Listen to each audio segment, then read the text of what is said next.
I'll tell you how many suggestions we have, and then you just pick a Ooh. number.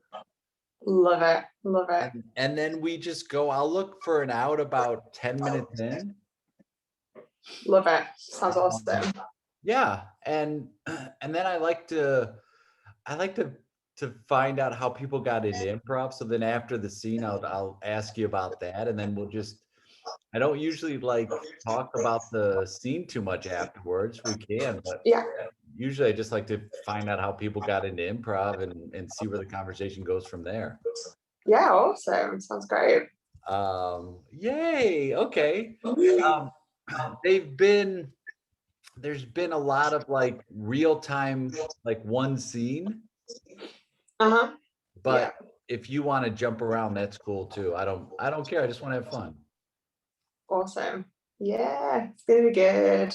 All right. We have, let's see, pick a number between 1 and 41. So 1 to 41, pick a number. Ooh. 1 to 41. I'm gonna go with 18. All right. 18, 2, 4, 6, 8, 10, 12, 14, 16, 17, 18. This comes from Michael. Our suggestion is chilled to the bone. Chilled to the bone. Chilled to the bone. All right.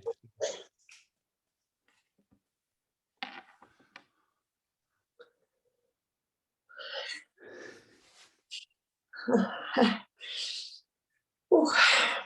Yeah. Yeah. Ooh.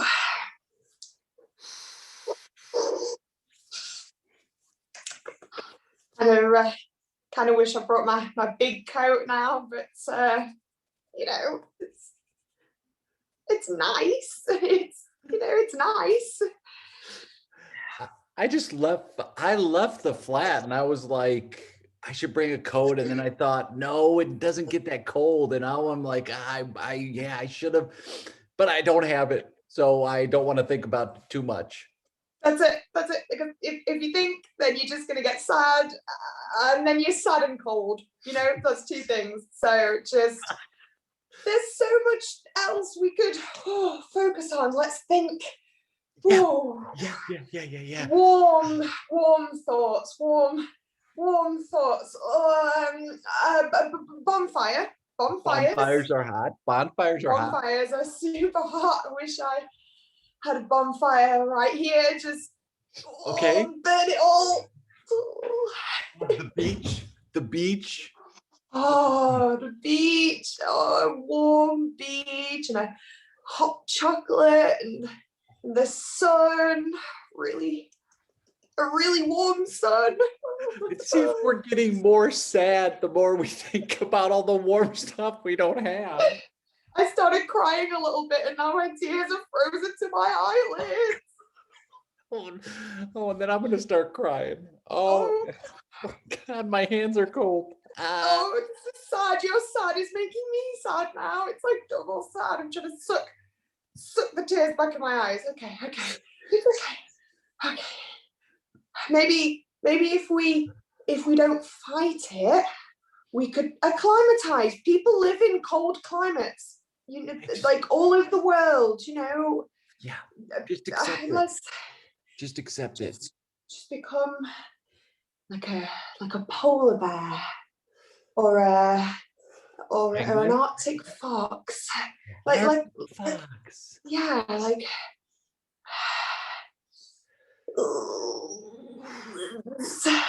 just okay. They don't know it's cold. No, they're covered in fur. They only know just their normal temperature, and I know what warmth is. I've experienced warmth before. I wanted this whole trip to be real special. I know. And it's been so long since we've been away together and then had this time, and I know it's not your fault, but just I'm so cold. I kind of feel a little bit like it's your fault. Just a little, like a little cold bit of me just can't. Listen, this is completely my fault. It's not a little bit my fault. The whole thing is your fault. Oh, I'm so cold. I was thinking of saving money, and so I'm like, of course, like that. Now it makes sense. It's like a rustic cabin is just code for cheap. It's not worth the money we saved. I'd rather have no money and be warm. I'm sorry. Maybe it's my fault. I've been a little frivolous with the cash recently. I replaced the kettle when it broke. No, we didn't need a kettle. We didn't need water boiling. So maybe it's me. I've just gone crazy with power since I got that promotion, and I'm spending money all the time. So a little bit. Your money to spend. That's your money to spend.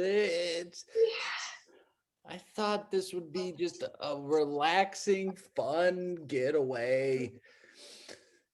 I mean, we got away. We got away from our central heating and our blankets, and what would we be doing now if we're at home?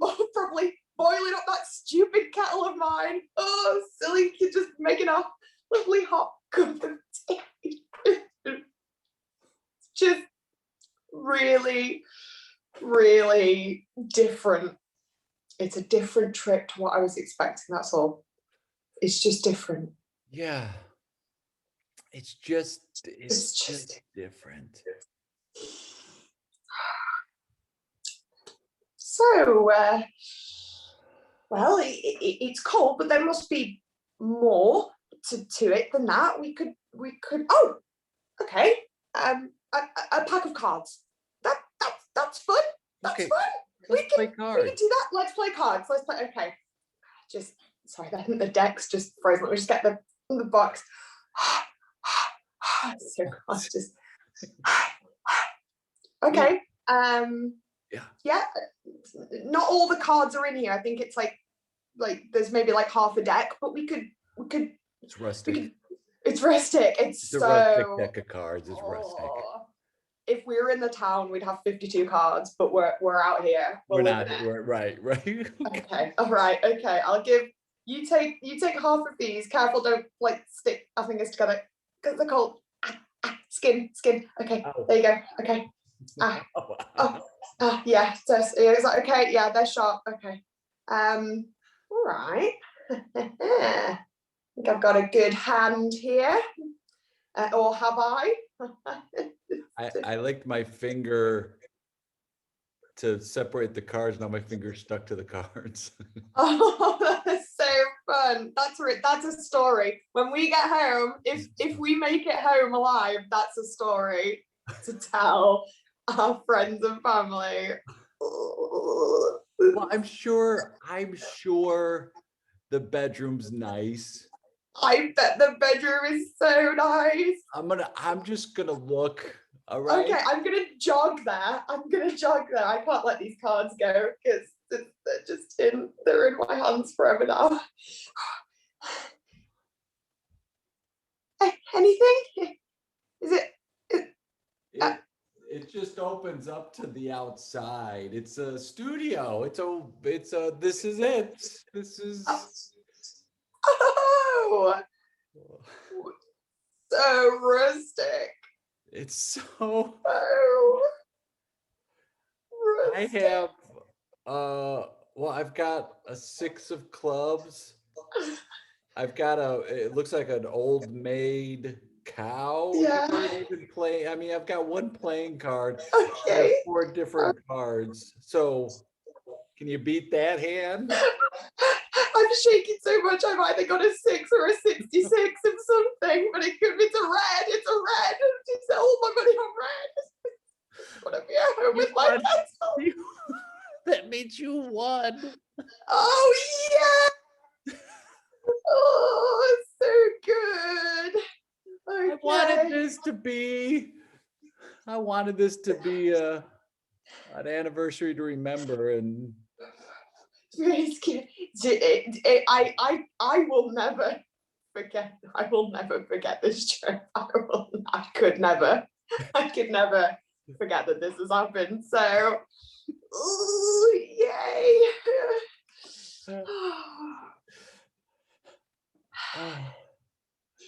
If so silly.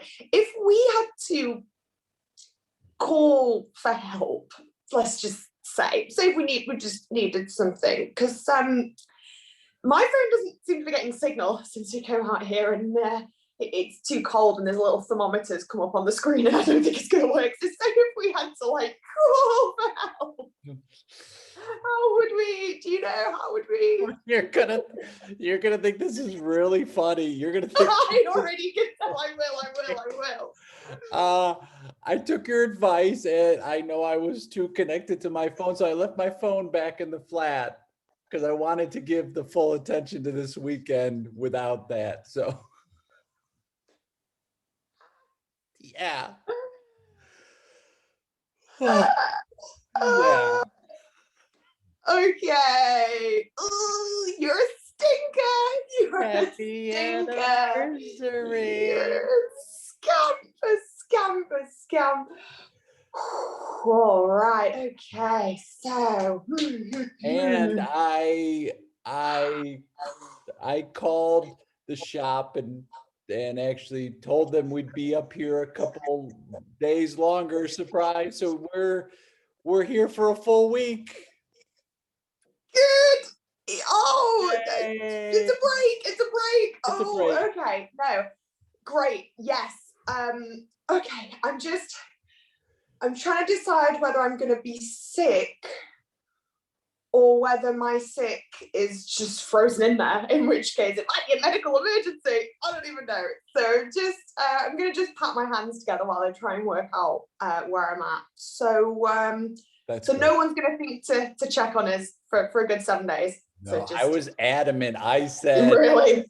I talked to your sister. I told your mom, I said, we are going to disconnect off the grid for a week. And so we're here. Oh, we're here, and no one. It would be 7 days before anyone would think, oh, gee, like haven't seen those two crazy love-struck anniversary kids. Oh, it's just gonna be 7 days. 7 days. Oh, okay, 7 days. 7 days. 7 days. On the plus side, it looks like it's starting to snow. Oh. Yeah. I wonder how it's getting in. How it's rustic. It's so rustic. Scene. Oh my god. That made me feel cold. Yeah. So I had to remind myself that I didn't have cold. Well, I moved about 5 years ago. I moved to a warmer climate, and whenever I go somewhere cold now, like it is a lot colder. I think you adjust to wherever you are. So if you go back to a colder climate, it feels worse than if you lived in a cold climate. 1,000,000%. Like I love the sun, and unfortunately I live in the north of England, which is not really known for its like mass amounts of sun.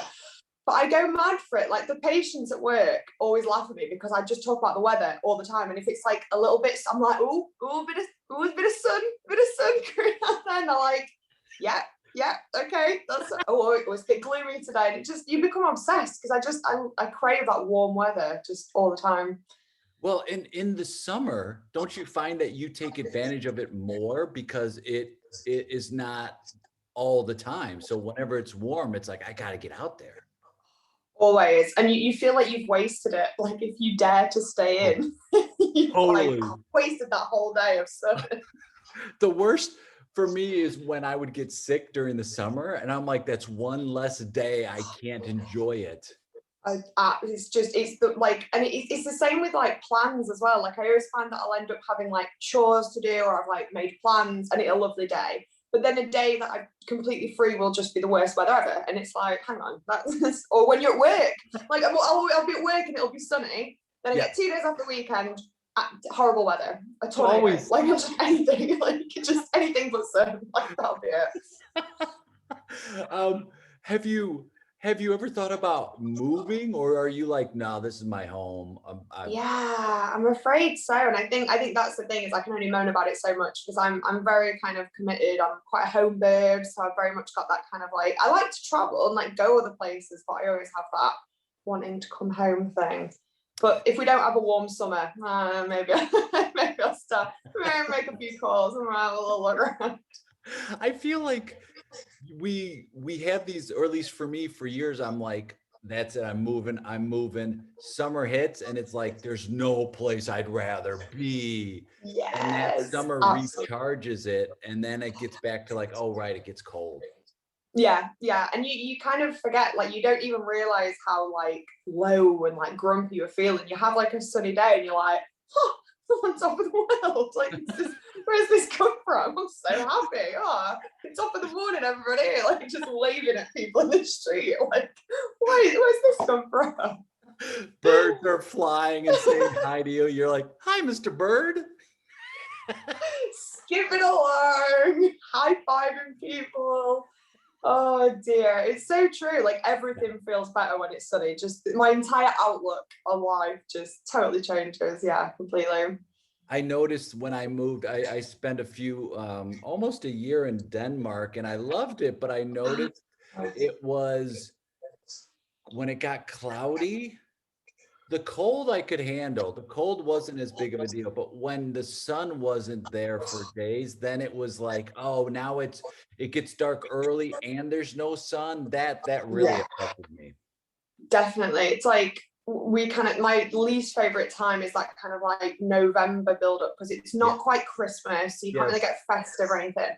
And it's just dark in the morning when you get up and dark as you're leaving work, and you're like, I don't ever see the sun. Like it's just nighttime, or it's just, or and you start wondering, like, this can't be good for me. This No, can't be it's good for my not. vitamins. Like, It's I'm sure I'm not. not built to live like this. Like, and yeah, and you suddenly wonder why you feel like dreadful for like 28 days. It's just, oh. It's true. And I feel like it's not good for you. Before I moved, I lived in Chicago and then I moved to Los Angeles in the States. And before I moved, I had a checkup at my doctor's and he's like, well, you have a vitamin D deficiency. It's like, yeah, because it's winter and I go outside and I get no Yeah, sun. And it's absolutely true. It is not good for you. no, it's true. One of the doctors at the hospital I work at, he'd made some comment about, oh, maybe we should start taking like vitamin D in the winter months.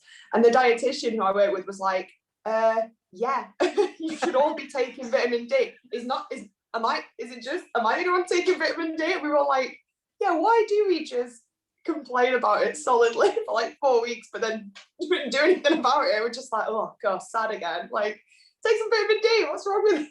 If only there was something we could do actively every day to help.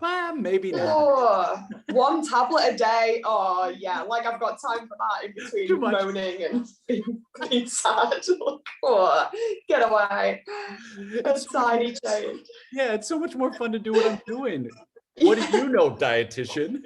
Yeah. Oh, this is your job, your profession. Okay. Well, I'll just continue to not do that for the remainder of this year. What do you do at the hospital?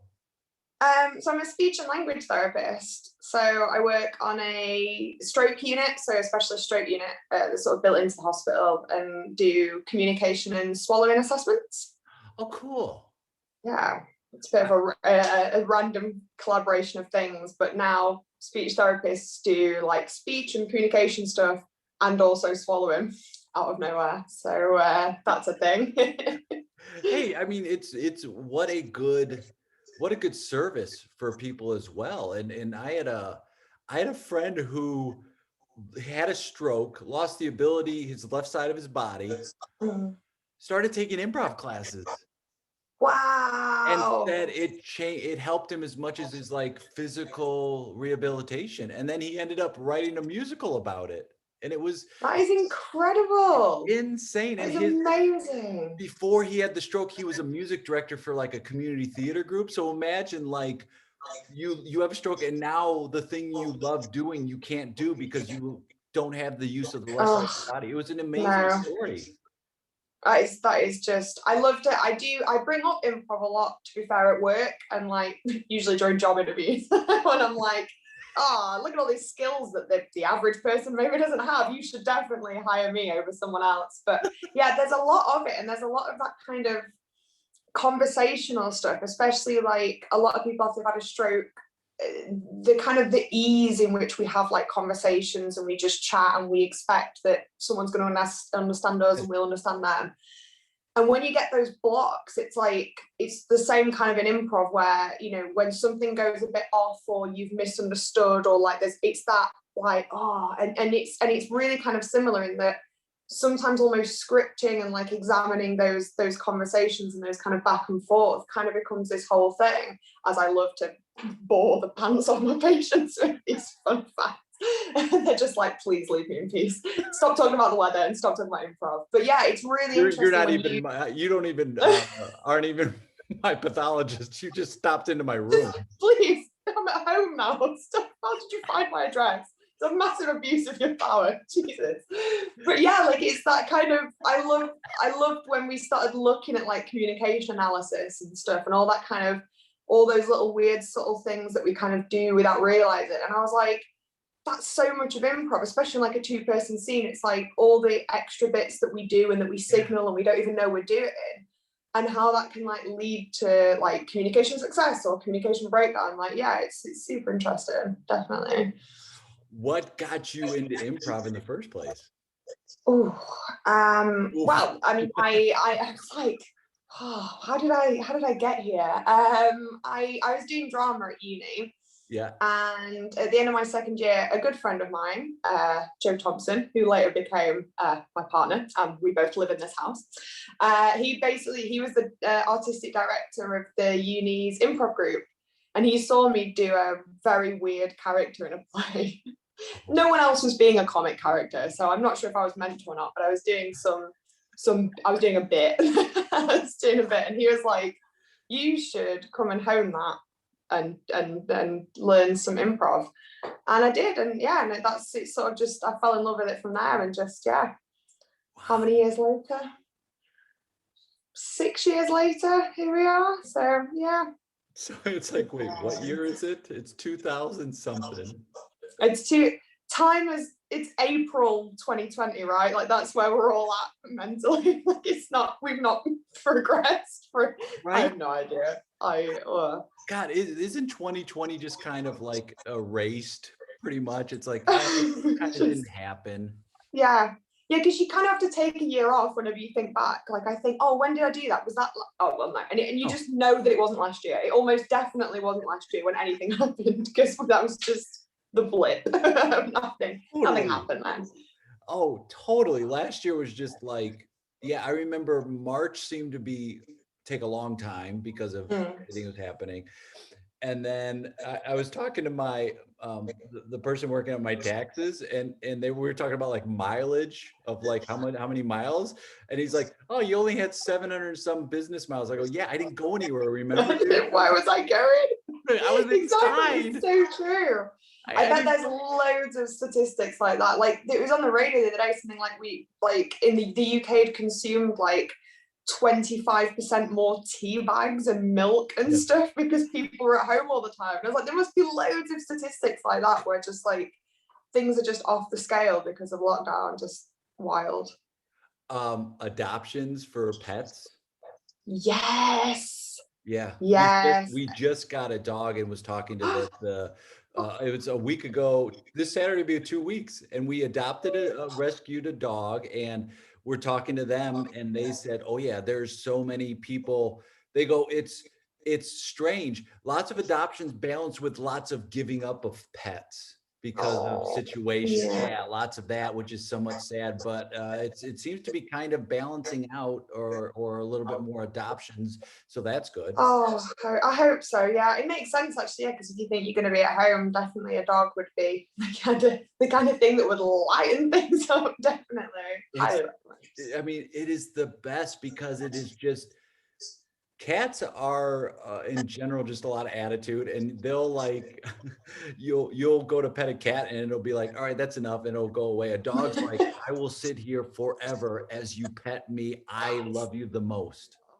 they are, and it's just that constant, it's like, and all dogs as well, that's the Yeah. amazing thing, is you're like, no, it's just, with people, very variable. Dogs, all great, just straight, just all good. Like, even if you tell me that your dog's like really badly behaved and like is a pain to live with, I'm like, I can't see that. You could show me like eating like half your house and I'd just be like, oh, little baby. Like, just can't do it. I always think when somebody says that, my thought is, oh, you're just a bad owner. You're just, Yeah, that's on you. it's That's on a you you because, problem. yes, like if you constantly take out the dog, if you exercise the dog, and if you stimulate the dog in that way, they're pretty great. It's when you don't that they're just like, I gotta do something, and that's when they Yeah. start misbehaving. Yeah, and it's not the animal's fault because they're a dog. They've got dog brains. Like they do dog things. They can't critical think. Like they can't reflect. Like And they they can't don't have reflect on their thumbs, behavior. and they They get don't have no thumbs. thumbs. Like it's just, if you've allowed a dog to get to that point, it's like, what do you want him to do about it? He's not gonna. It's not gonna. He can't feel bad. He's a dog. So you have to deal with his behavior. Hey man, that's on you. Because you're a day. You don't speak dog, and that's your fault. Okay, he's trying. He's trying to communicate in the best way he knows, and you don't speak. You don't speak dog. So you should have I thought mean, about that. I mean, if anything, you should learn dog. You You should should learn learn dog. human. He can't learn human. He's a dog. Like it can only work on your behalf. Learn. You shouldn't have got a dog if you weren't prepared to consume your whole life learning Duolingo, learning dog every day. um where if people want to follow what you're doing or connect with you, watch on social media, shows, or anything like that, what's the best way they can do it? Yeah, so Little Chicago Comedy Productions on Facebook, Twitter, and Instagram. I think we're on all three, and that's for like all our stuff and the things that we promote and stuff on there. And then Long Boy and the Noise, so that's boy spelled with an I, which we can't undo now because we've done too many shows under a terrible name, and that's the reality of naming an improv troupe. And they don't matter, the names don't matter. It just doesn't. It's done, and we're living with our choice. We're also on all the social medias, and we post some stuff on there. Usually weird videos of us talking with Tupperware and things like that. Strange things. Yes. So yeah, feel free to check that out. I want to eliminate the word weird from improv. I really do. I want to take that and change it to wonderful, because we're all fucking weird. We're all weirdos in life, not just in improv, but in life, but especially improv. It's like we're all weird. And so those little videos you're doing are just like little wonderful nuggets for people to enjoy. And during this time of the pandemic, people are looking for any type of content. Absolutely. So true. Well, Charlie, it was a blast, whether we do it in person or Absolutely. virtual. I can't wait to play with you again. Thanks so much. Absolutely. It was great to meet you, and thanks for having me. It's been so fun. We'll talk later. Bye-bye. Thank you. Bye.